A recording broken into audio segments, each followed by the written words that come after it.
Assalamualaikum warahmatullahi wabarakatuh. Bertemu lagi dengan saya Raisa Mamukaya dari kelas 23F01 dengan NIM 23115405. Di video kali ini saya ingin mempresentasikan sebuah tugas lingkungan bisnis di bidang hukum. Baik, langsung saja kita masuk ke dalam materinya. Lingkungan bisnis di bidang hukum. Lingkungan bisnis di bidang hukum sangat dinamis dan dipengaruhi oleh berbagai faktor, termasuk perkembangan regulasi, perubahan dalam praktik hukum, kemajuan teknologi, dan dinamika ekonomi global.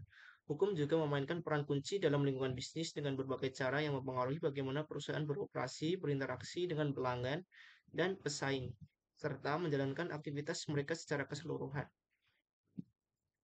Ya, beberapa fungsi utama hukum dalam lingkungan bisnis.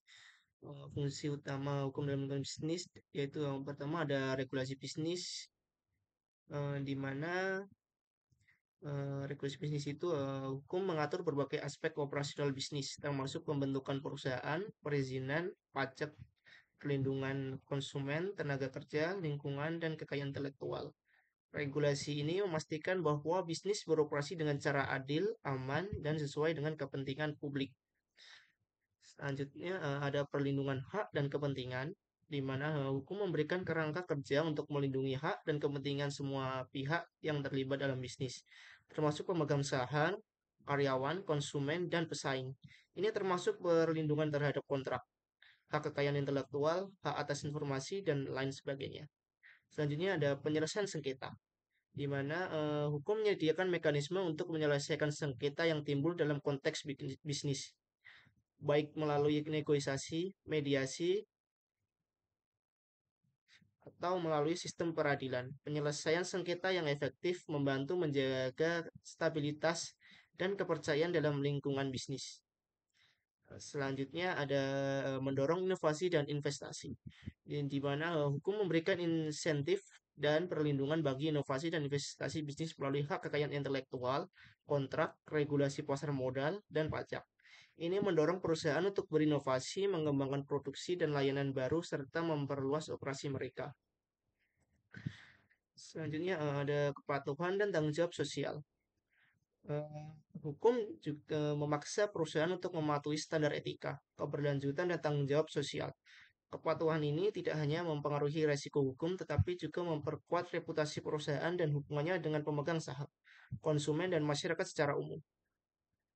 Selanjutnya ada menjaga persaingan yang sehat, di mana hukum anti terus dan persaingan membantu mencegah praktek bisnis yang merugikan konsumen atau menghambat persaingan yang sehat. Ini memastikan bahwa pasar tetap adil dan berfungsi dengan efisien, serta memberikan peluang yang sama bagi semua peserta pasar. Selanjutnya ada perlindungan lingkungan, di mana hukum lingkungan mengatur dampak bisnis terhadap lingkungan alam, termasuk pengelolaan limbah, konservasi sumber daya alam, dan mitigasi perubahan iklim. Ini memastikan bahwa bisnis bertanggung jawab atas dampak lingkungan mereka dan berkontribusi pada keberlanjutan planet. Selanjutnya ada stabilitas dan prediktabilitas, di mana hukum memberikan kerangka kerja yang stabil dan terprediksi bagi bisnis untuk beroperasi.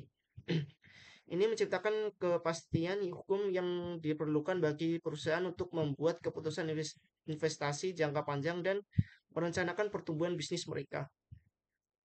Selanjutnya, cara bisnis tetap patuh terhadap hukum. Di mana cara bisnis tetap patuh terhadap hukum ada yang pertama ada pahami hukum yang relevan, di mana pelajari dan pahami hukum yang berlaku dalam industri dan wilayah tempat bisnis Anda beroperasi. Ini termasuk hukum perusahaan, pajak, ketenagakerjaan, perlindungan konsumen, dan hukum lingkungan. Selanjutnya, buat kebijakan dan prosedur, di mana membuat kebijakan internal yang mengatur perilaku dan praktik bisnis agar sesuai dengan hukum. Pastikan staf Anda memahami dan mematuhi kebijakan ini melalui pelatihan yang sesuai. Selanjutnya, jaga ketaatan pajak. Eh, jadi, pastikan untuk membayar pajak secara lengkap dan tepat waktu sesuai dengan peraturan pajak yang berlaku. Hal ini termasuk pemotongan pajak penghasilan karyawan dan pemenuhan kewajiban pajak perusahaan. Selanjutnya ada hindari penipuan dan praktik tidak adil. Hindari praktik bisnis yang meragukan atau melanggar hukum seperti penipuan, pemalsuan dokumen, atau praktik persaingan tidak sehat. Selanjutnya ada patuhi ketentuan kontrak, di mana pastikan semua kontrak bisnis Anda jelas dan sesuai dengan hukum. Patuhi ketentuan-ketentuan kontrak, termasuk pembayaran saat waktu dan pemenuhan kewajiban lainnya. Selanjutnya ada perhatikan hak karyawan, di mana pastikan karyawan Anda diperlakukan dengan adil dan mematuhi semua undang-undang ketenagakerjaan yang relevan, seperti upah minimum, jam kerja, dan perlindungan terhadap diskriminasi. Selanjutnya ada lindungi data dan privasi. Untuk mematuhi peraturan perlindungan data yang berlaku dan pastikan informasi pelanggan dan karyawan dijaga kerahasiaannya. Selanjutnya ada pelatihan dan edukasi karyawan. Memberikan pelatihan kepada karyawan tentang kewajiban mereka terhadap hukum dan pentingnya mematuhi kebijakan dan prosedur perusahaan. Selanjutnya ada audit dan evaluasi rutin, di mana untuk melakukan audit internal secara berkala untuk memastikan bahwa bisnis Anda mematuhi hukum dan menjalankan praktik-praktik yang sesuai. Selanjutnya ada konsultasi dengan ahli hukum. Jika memiliki pertanyaan atau kekhawatiran tentang kepatuhan hukum bisnis, carilah nasihat dari seorang ahli hukum atau pengacara yang berpengalaman dalam hal tersebut atau dalam bidang tersebut. Selanjutnya, bisnis yang melanggar hukum. Ada bisnis yang melanggar hukum untuk tidak kita lakukan, yaitu pencucian uang, penipuan, pelanggaran hak kekayaan intelektual, pelanggaran lingkungan, pelanggaran tenaga kerja, praktik diskriminasi, pelanggaran privasi, penghindaran pajak, praktik persaingan tidak sehat, dan pelanggaran peraturan perdagangan internasional. Contoh video kejahatan cyber atau cybercrime yang melanggar hukum. Baik, kita mulai.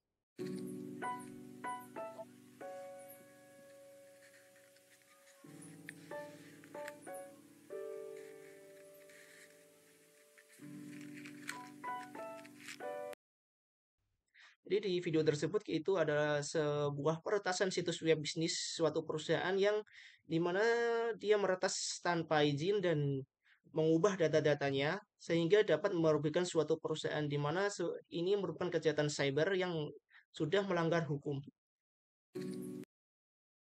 Undang-undang yang mengatur bisnis, di mana ada undang-undang untuk mengatur bisnis, yaitu Undang-Undang Nomor 40 Tahun 2007 tentang perseroan terbatas, Undang-Undang Nomor 28 Tahun 2014 tentang hak cipta, Undang-Undang Nomor 20 Tahun 2008 tentang usaha mikro, kecil, dan menengah, Undang-Undang Nomor 7 Tahun 2014 tentang perdagangan, Undang-Undang Nomor 25 Tahun 2007 tentang penanaman modal. Undang-undang tersebut hanya beberapa undang-undang yang saya masukkan. Kurang lebih seperti itulah undang-undang yang mengatur di lingkungan bisnis. Baik, terima kasih jika video ini semoga dapat membantu dan dipahami. Jika ada kata yang kurang jelas dan kurang dipahami, saya mohon maaf. Terima kasih. Assalamualaikum warahmatullahi wabarakatuh.